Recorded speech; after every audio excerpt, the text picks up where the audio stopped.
Magandang umaga sa ating lahat mga kaibigan.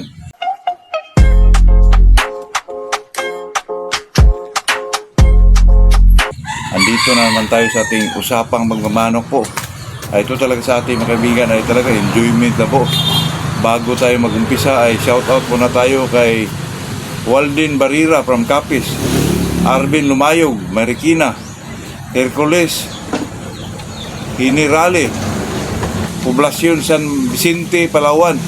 Napakalayo pala nitong si Hercules. Juventino Labrigas, Baclayon. Adrian Torres, Taguig. Super Gulobs TV, Hingoog City. Misamis Oriental. Oliver Cariña, Mandaluyong City. Idmer Baganutan. Yun po. Napakahirap naman anuhin mga kaibigan, i-pronounce po. Bago tayo mag-umpisa mga kaibigan ay pag-usapan natin muna yung topic natin dati mga kaibigan, kasi may nag-comment sa akin na yun daw ugali ng isang manok mga kaibigan na hindi daw magmana. Magmana lang daw yung mga physical attributes po, katulad ng paling na buntot, yung mga ganon. Hindi po, kasi medyo matagal-tagal na rin tayong nag-breeding po, kahit mga gilid-gilid din tayo. Talaga yung katulad ng mga gumigiri mga kaibigan, talagang magmana po yun, gumigiri yung manok. Nandun talaga yun sa genes isang manok. Katulad nung sinasabi ko mga kaibigan na ang manok niya ay isang Albany, imported pa yun. Lahat ng offspring mga kaibigan, lahat ng mga anak na lalaki po, pag bitaw mga kaibigan, talagang gumigiri po. So umpisang paglapag sa lupa, talagang gumigiri mga kaibigan. May tendency talaga na maunahan sa palo po, kasi gumigiri na, medyo malapit, gumigiri pa.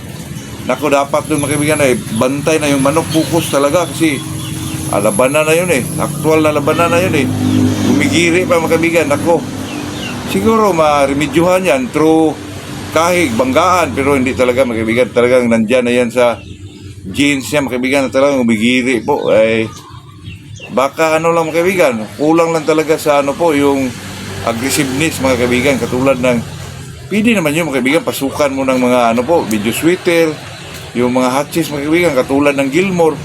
Talagang mawala siguro yung giri mga kaibigan. Pero pag pabayaan mo lang yan, Albany, lalo na pag medyo pinapapuro mo, talaga yung gumigiri mga kaibigan, talagang hindi mawala yan mga kaibigan. Alam naman natin mga kaibigan na katulad ko, may mga makita ko katulad ng mga ugali mga kaibigan na paglapag sa lupa, umiilag muna, saka pumapalo. Nako, mas maganda po yung mga kaibigan paglapag sa lupa. Ganun pag sa iluhan mga kaibigan, paglapag sa lupa, palo kagad, para medyo makauna tayo mga kaibigan. Totoo yan. May singit ko rin mga kaibigan dito, kasi pagmamanok po ay may iba-iba tayong mga kaibigan. Kaya palagi kong sinasabi mga kaibigan na iwasan natin yung magyabang ka, katulad nung kaibigan ko dati mga kaibigan sa Orquita City po. Medyo na yung bata na yun, parang handler siya sa isang manukan din mga kaibigan ba. Sinasama niya kami mga kaibigan lahat dun sa manukan niya, kasi maganda na daw yung area niya, pinapakita kami sa manok niya.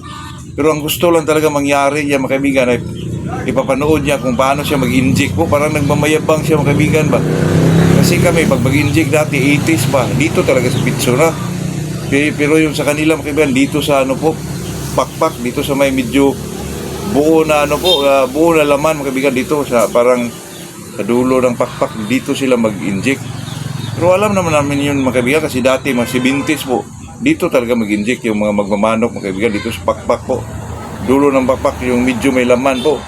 Kaya pinapakita niya sa amin mga kaibigan, para bang pinagyabang niya mga kaibigan, marunong na siya mag-inject. Doon, yun, ini-injectan niya dito mga kaibigan. Siyempre kami naman mga bata pa, namangha talaga kami kasi dito pero magaling talaga ito si Jerome, ganun ba, Jerome pangalan magaling talaga ito si Jerome na handler, kasi pinapakita niya mga kaibigan, dito nag-inject kaya sa amin dito sa pitso. Kaya yun, sa awa ng Diyos mga kaibigan, kinabukasan yung manok niya mga kaibigan, hindi na nakapatong sa tipi mga kaibigan. Pinapagalitan sa niya po, amo niya, kasi hindi na makalipad yung manok mga kaibigan, baka natamaan yung buto doon. Kaya ito, kasi magmamanok tayo ay pakiramdaman natin yung mga kaibigan, yung mga pinakasimpleng bagay lang ay bago natin yan gawin. Talagang anuhan natin, pag-aralan muna natin mga kaibigan, huwag tayong magyabang po. iwasan natin yung magyabang mga kaibigan, baka tayo ay mapahiya lang dyan mga kaibigan. Yun lang po. Pag-usapan natin ngayon mga kaibigan na itong, kasi may nagtanong sa atin mga kaibigan na ano ba talaga ang tamang edad sa isang sisiw na dapat na natin pupurgahin po. Kahit ako dito mga kaibigan, dati pa po ay hindi ko rin alam to. Buti na lang tayo ay palaging nanonood, nagbasa sa katagalan po nalaman din natin mga kaibigan, kasi dati mga kaibigan kahit sa kulungan pa ako ay talagang pupurgahin ko po yung mga sisiw ko mga kaibigan. Di pala dapat yung mga kaibigan, pag purgahin mo yung sisiw mo kahit 1 buwan, 2 buwan, pwede na yung purgahin basta nailagay mo na sa lupa po, nailagay mo na sa lupa, nailapag mo na sa lupa yung isang sisiw. Pagdating na isang week doon mga kaibigan, or 2 weeks, purgahin mo na yung sisiw na yun mga kaibigan. Kasi pag pinurga mo yan nasa kulungan pa, wala din yun mga kaibigan. Kasi pag ang sisiw kasi mga kaibigan, pag hindi pa yan nakalapag sa lupa, wala pa hong bulati makapasok sa kanilang mga sistema po. Totoo yan. Dati mga kaibigan, wala din ako alam nakaminto tayo ng medyo may edad din sa atin, at saka pagbabasa natin mga kaibigan na ito palang sisiw mga kaibigan, pwede pala hindi natin purgahin basta di lang na siya nakalapag sa lupa po. Pag medyo nakalapag na siya na lupa 1 week or 2 weeks, pwede natin purgahin na po. Kaya yun mga kaibigan ay napakasimpleng bagay lang po yun, pero pag di mo alam yun ay talaga magpurga ka na kahit nasa kulungan pa yung sisiw mo po. Kasi mga kaibigan, dapat yun 1 buwan magpurga ka na talaga. Dati magpurga na ako dyan kahit sa sisiw po. Hindi pala pwede yun mga kaibigan. Dapat talaga magpurga ka yung nakalapag na sa lupa, yung nailagay mo na sa lupa mga kaibigan, yung pinapagala mo na. Magpurga ka doon ng mga yung tinatawag nilang bastonero, tapos mag-bacterial flushing ka. Yun talaga ang pinaka dapat doon mga kaibigan.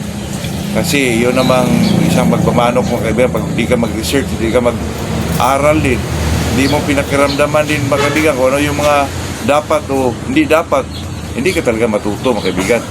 Kantsaw ka lang ng kantsaw, naku po. Iwasan natin yung mga kaibigan, lalo na yung magyabang tayo po.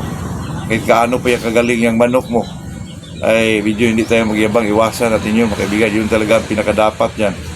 Kaya sa atin dyan mga kaibigan, kung magpurga tayo ng sisiw po, yung nailapag na natin sa lupa, kahit 1 month pa yan, pagdating dyan nasa lupa, nakagala na 1 week to 2 weeks, magpurga na tayo doon mga kaibigan. At saka pinaka-importante po, bacterial flushing po, lalo na sa sisiw mga kaibigan. Yun talaga.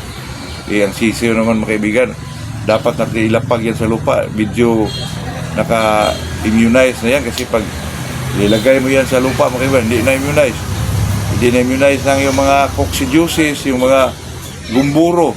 May hirapan ka dyan mga kaibigan, magtaka ka na lang na video biglang nang hina yung manok mo, natamaan na pala. Ako mga kaibigan, yung iba uunahin nila yung mga kaibigan, yung tinatawag nilang yung gumburo po bago pero ang pinakaisakto dyan mga kaibigan, unahin mo talaga yung lasuta or clone 30, yung sabay na yung biwan-biwan saka lasuta po, iniisa na lang yun mga kaibigan. Tapos saka ka magpurga ng saka ka ng gumburo mga kaibigan. Yun talaga ang dapat. Yung iba inuuna yung gumburo saka yung depende kasi yun, may iba-iba naman tayong paniniwala po. Pero sa akin mga kaibigan, ang maganda po, unahin natin yung lasuta saka na yung gumburo. Kasi yun talaga ang dapat mga kaibigan. Kasi yung gumburo, pag hindi mo na-immunize ang gumburo or coccidiosis mga kaibigan, magtaka ka po, medyo malungkot yung sisiw natin sa gilid, ayun na po, natamaan na yun. Kaya painumin na naman natin kung ano yung mga mas mga kaibigan, mas medyo magastos na. Kaya kailangan talaga pag pinagala natin sa lupa, lalo na sa panahon na ngayon na medyo maulan po, nako, kailangan talaga na mga kaibigan, immunize natin. Kasi dati hindi ako mag-immunize, yung mayroon pang mga manok, ngayon wala na Ayun na po, yun ang ating mag-usapan sa araw na to. Magandang umaga sa ating lahat mga kaibigan.